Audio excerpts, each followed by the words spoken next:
and happy Wednesday. My name is Jaquarius Jackson. I work as a wellness advisor too with the wellness team here at Baylor Scott and White.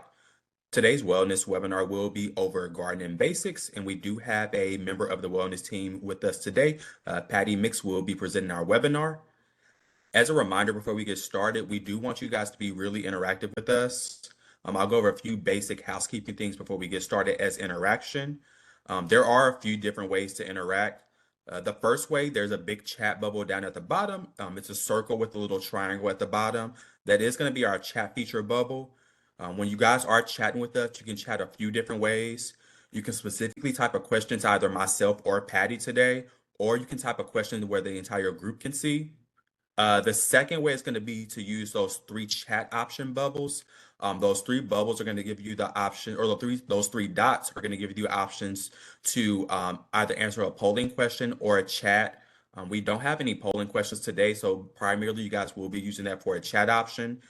In the exact same way, you can write a question to myself, Patty, or any members that are in the chat as well. Before we get started, like I said, today's webinar is going to be over gardening basics. I know here in Dallas today, it's a little bit rainy, but maybe for some of those of you who do garden, maybe the rain is going to be a really good thing today. But as we get into today's webinar, Patty, if you want to take a few minutes to introduce yourself, we are more than welcome to go ahead and get started. Awesome. Thank you, Jaquarius. My name is Patty Mix, and I'm a wellness coach here with Baylor Scott and White Health Plan. I'm not an expert professional grower or farmer by any means, but it is a hobby that my family and I have been doing for about 12 years. So we know some things, but I really love to garden and grow things. A couple of my favorite things to grow here in Central Texas are pumpkins and zucchinis because the squash seem to do really well here. So let's go ahead and get started with today's webinar.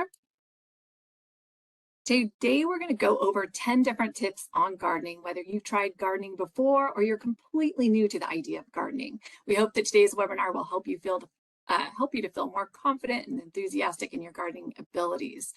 So without further ado, let's grow. All right, so tip 1, we need to find a sunny space. Gardens need lots of sunshine, as you might know. So most plants need about 6 or more hours of sunlight. So before you plant, take a look around your yard. Try to see if there are certain areas where the sun is blocked out. Either you've got large trees, maybe big shrubs. Also, if you have a large 6-foot fence, that's something that might cast a shadow and could cause problems within your garden. So try and look out for that. You want your garden to flourish, so obviously more light is going to be better. What's great about living in Texas is that we have sunny weather most of the time. So we also tend to have a longer warm weather season starting in March and then running until about November. That allows us to be able to plant and grow for a longer period of time. And the downside of having so much sun, a very hot Texas sun that I might add, is that sometimes our summers can get too hot. And that can be challenging in keeping a garden healthy and thriving. So it can be more difficult when we have excessive heat and a drought also. But most of the time, the weather here in Texas is great for growing a garden. Okay, number 2, check your dirt. Once you determine where you'd like to plant your garden, go play in the dirt. Dig out in the area, feel the earth with your hands. What type of dirt are you dealing with? Are you finding clay, rocks, sand? If your soil is poor in nutrients or poor with density, you could have a hard time growing your garden. Clay tends to be sticky and hard, which makes it difficult for a seed to develop due to poor drainage and complication with aeration issues, meaning it's not getting enough air for the plant roots to respire and absorb nutrients. If you had a lot of sand in your yard, think beach sand. Sand has very poor water retention capabilities, meaning it can't hold on to moisture effectively. Sand also lacks necessary nutrients that most plants need to thrive. And rocks, well, I don't need to explain why plants can't and won't survive on rocks. Personally, my yard contains a lot of clay and rocks. So before gardening each year, we go to Home Depot, buy a mixture of peat moss and topsoil to make sure that the seeds that we plant will actually germinate. A way to check the soil is to do a soil test, and you can get a test from Lowe's or Home Depot. They cost about $20.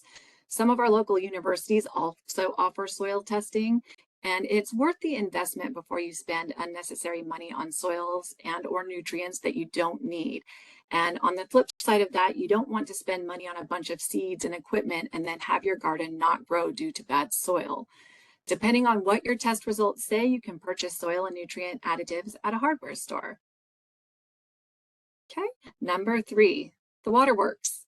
So before creating your garden, you also need to take into consideration how you'll water your garden and make sure that the garden is near your water spigot and or that the hose from the spigot is long enough to reach your garden. You might also opt to put a sprinkler or drip system into your garden, and that can make things easier, especially again, as we heat up in the summer months. And then for a smaller garden or a pot-based garden, you could get by using a watering can. No matter the size of your garden will need ample water daily, especially as we get into the peak summer months and during drought conditions. Keeping your garden well dehydrated also means to keep your garden weeded. Weeds are stealers of garden water. Weed roots like to wrap themselves around your plant's roots and choke them out. So make sure that you're not wasting your time, energy, and water on the bad guys, the weeds. Okay. Number 4, seasonal gardening. When should I plant my garden?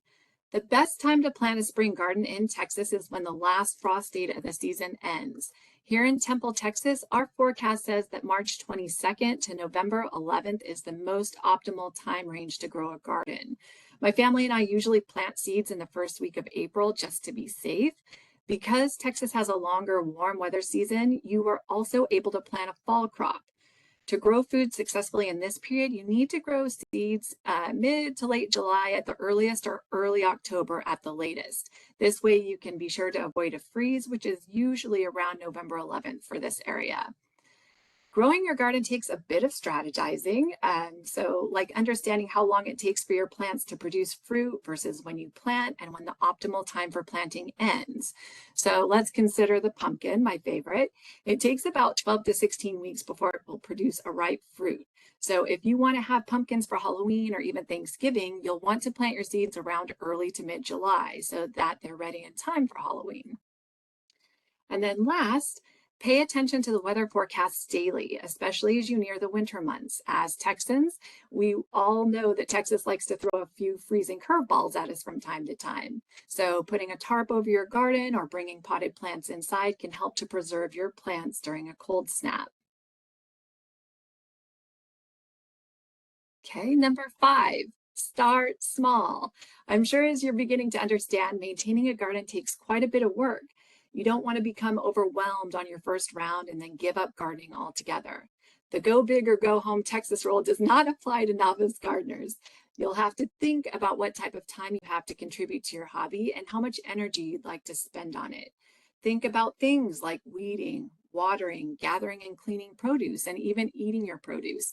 It would be a shame if your hard work and money went to waste because you and your family weren't able to consume all that you grew. So start small and you can always go bigger in the next season.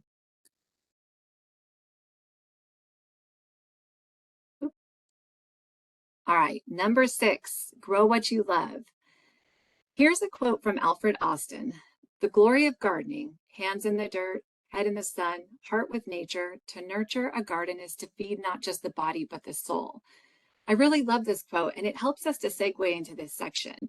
If you grow what you love, you're less likely to waste, and it'll save you money in the long run. Typically, you can produce about $600 worth of fruits and vegetables in your own garden per year instead of spending it at the store. When you grow what you love, you're producing healthy foods for yourself and your family, maybe some neighbors too. And lastly, growing your own garden can be quite enjoyable and has many therapeutic benefits to it. On the physical health front, gardening activities can improve strength, coordination, and fine motor skills. And then the gentle exercise involved in digging, planting, and watering can enhance cardiovascular health and increase flexibility. And when it comes to mental health, the benefits are equally impressive. Engaging with plants and nature has been shown to reduce stress, anxiety, and symptoms of depression. The act of nurturing living things can also boost self-esteem and provide a sense of purpose. Who knew? Number 7, buy seeds and plants from reputable brands and nurseries. Known brands are typically of better quality than no-name brands. No-name brands usually have a lower germination rate, meaning they don't typically produce as much. Starter plants are good to buy from just about anywhere, but you may find more varieties in local nurseries. And you can even shop for seeds and plants online now, which gives you an even larger variety and selection to choose from. Shipping techniques have been perfected through the years so that plants will arrive intact and ready for planting. 8, grow flowers too. Plants that don't require pollination are typically the plants that produce their fruits underground. So think potatoes, radishes, and onions. They don't require pollination because their fruits do not form from a flower. However, pumpkins, watermelons, zucchinis, they need pollination because the flowers that the plants produce will actually turn into the fruit. And for there to be fruit, the flower must be pollinated. Pollinators love vibrant colors, and this is why growing flowers alongside your vegetable garden is important. The more colorful your garden is, the more pollinators you'll attract. In Texas, some of our best pollinators are bees, hummingbirds, butterflies, moths, wasps, and even bats. Some of the best flowers to plant near your garden are zinnias, marigolds, and sweet alyssum. Fun fact about marigolds is they're particularly effective against warding off mosquitoes, gnats, and flies. So you get dual benefits by adding marigolds to your garden. You attract pollinators while also warding off unnecessary bugs. Okay, number 9, watch out for problems. We have all kinds of critters and bugs living in Texas, and unfortunately, it is one of the hassles that comes along with gardening, no matter where you live. There are some preventative measures that you can take to help ward off some of these pests. You can put fencing or chicken wire up around your garden to help keep out bigger critters like deer and rabbits. You can set up traps for smaller critters like mice and rats. Bugs can be combated by using other bugs. For instance, aphids, which are tiny green insects, are harmful to gardens. However, if you introduce ladybugs to your garden, ladybugs eat aphids and they can help to keep your plants healthy and well. You can use pesticides in your garden, but you should use them sparingly.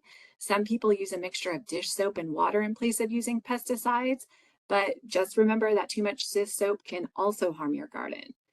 Lastly, let's talk about disease. Sometimes plants get sick.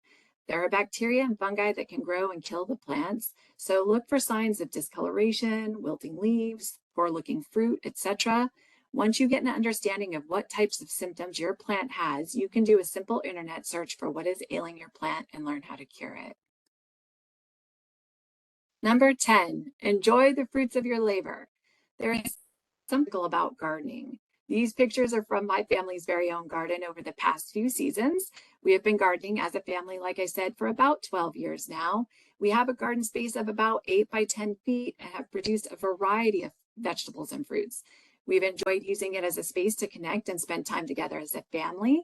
We've encouraged our children to help us because we want them to learn that more hands make the work go faster and more enjoyable, no matter the job we're doing.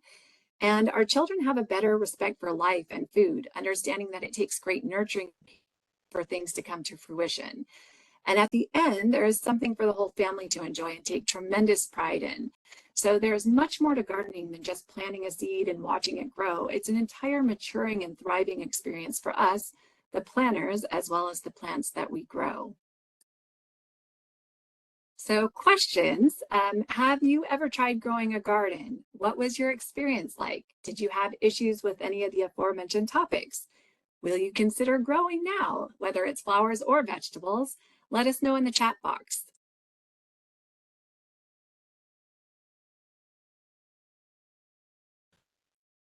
Hey, Patty. I'm not sure if you're able to see the chat box over there, but we do have a couple of things down there. We do have one comment. Someone said they feel really inspired to give their small garden a try. And there is one question. Can you make your own soil? So you can kind of. You can do something what's called composting, which is really taking your old scraps of food and stuff and letting it break down. Obviously, this is something that you want to do outside because it gets real stinky and smelly. But composting is really excellent for gardens, and it takes all the nutrients from all those leftover scraps of food and goes into the soil, nourishes your plant. So it is kind of a way to make your own soil. So yes. Okay. And then, is it too late to grow summer vegetables and fruits, such as cucumbers, tomatoes, and blueberries? No, this is your time to grow those things. Like this is the perfect time. Like I said before, for the area of Temple, our uh, time for freeze was over about March 22nd. So right now is the prime time to start planting vegetables for summer. You're going to do terrific.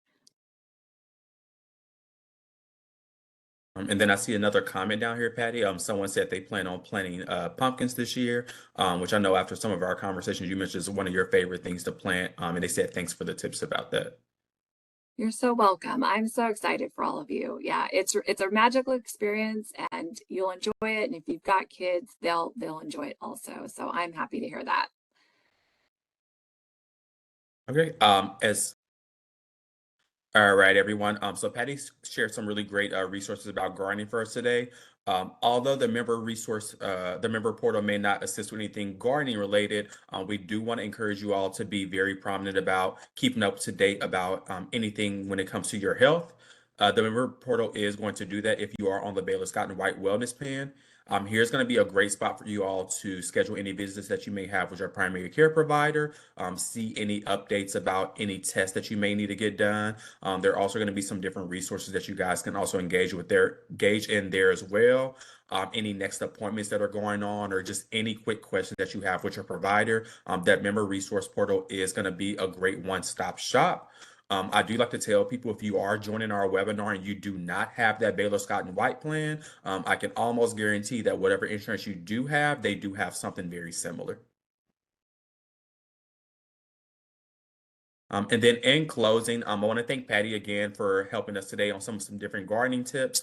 I've never personally tried gardening today. I always wish I did have a green thumb because I kind of struggle here personally with keeping flowers in the house for longer than a week. But I do feel myself encouraged to try some different things out as well.